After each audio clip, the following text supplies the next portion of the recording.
अस्सलाम वालेकुम जी। Fundamental of physics Halliday Resnick Walker का 10th एडिशन है। Chapter 25 capacitance problem 27। फिग दे दी गई है जी 25.42 जिसमें 12 वोल्ट की बैटरी दिखाई गई है। चार अनचार्ज कैपेसिटर है 1 माइक्रो 2 माइक्रो 3 माइक्रो 4 माइक्रोफेरेड के।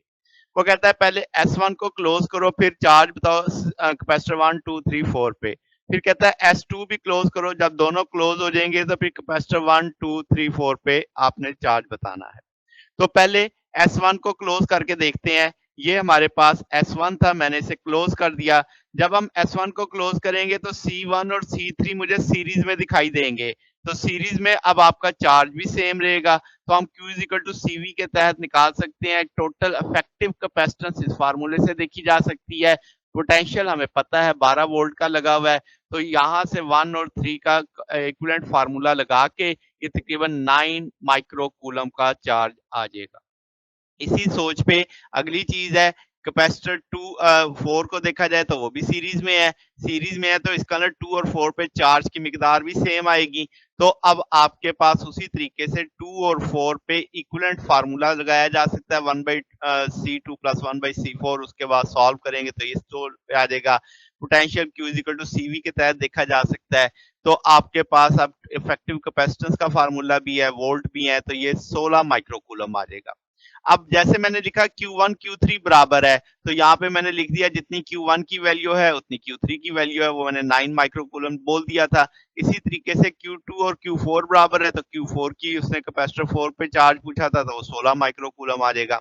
तो ये जनाब हमारे पास सोल्यूशन इसका हिस्सा है। अगले में जब दोनों स्विच क्लोज कर देंगे, जब दोनों स्विच क्लोज करेंगे तो अब ये भी क्लोज है, ये भी क्लोज है। तो अब ये एक डिफरेंट कहानी हो गई। अब हम जानेंगे कि जो पोटेंशियल डिफरेंस है C1 के क्रॉस में वो इक्वल होगा पोटेंशियल डिफरेंस जो C2 के क्रॉस में, क्योंकि पैरेलल है ना, यहाँ पे पोटेंशियल सेम रहना चाहिए। तो इसका ना जितना ड्रॉप इसने किया उतना ड्रॉप ये करेगा।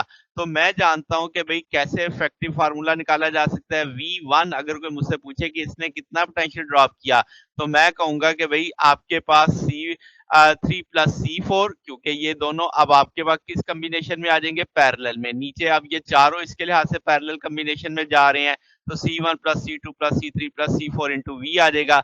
अब हमें C3 भी पता है, C4 भी पता है, 1 2 3 भी वैल्यू लगा देंगे तो 8.4 वोल्ट का पोटेंशियल डिफरेंस यहाँ पे क्रिएट होगा। तो इसका मतलब V1 हमें पता चल गया। तो अब आप इसी तरीके से Q1 C1 V1 निकाल सकते हैं कि Q1 पे चार्ज कितना है, यानी कैपेसिटर 1 पे चार्ज कितना है। तो C1 भी पता है, V1 भी पता है, तो 8.4 माइक्रोकूलम आ जाएगा। अब यही पोटेंशियल डिफरेंस किसके लिए है, C2 के लिए, क्योंकि हमने बता दिया था। तो Q2 बराबर आ जाएगा C2 V1, C2 भी पता है, V1 भी पता है, तो 16.8 माइक्रोकूलम आ जाएगा। अब 12 वोल्ट टोटल थे, उसमें से 8.4 इसने खा लिए, बकिया कितने बचे वो आपने इसमें से सॉल्व कर लेने हैं। तो आप इसमें से माइनस करेंगे 12 माइनस 8.4, तो रिमेनिंग पोटेंशियल जो किसके लिए बचेगा, 3 के लिए, और 3 की कैपेसिटेंस पता है, उसको सॉल्व करेंगे तो 10.8 माइक्रोकूलम का चार्ज Q3 ले लेगा।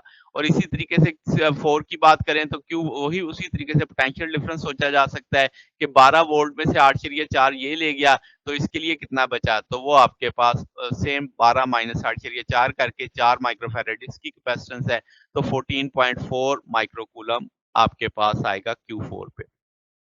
तो ये जनाब हमारे पास सोल्यूशन था।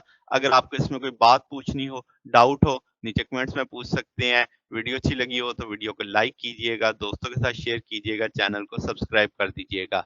अब तक के लिए इतना ही, बाकी इंशाल्लाह नेक्स्ट देखेंगे। ओके, अल्लाह हाफिज।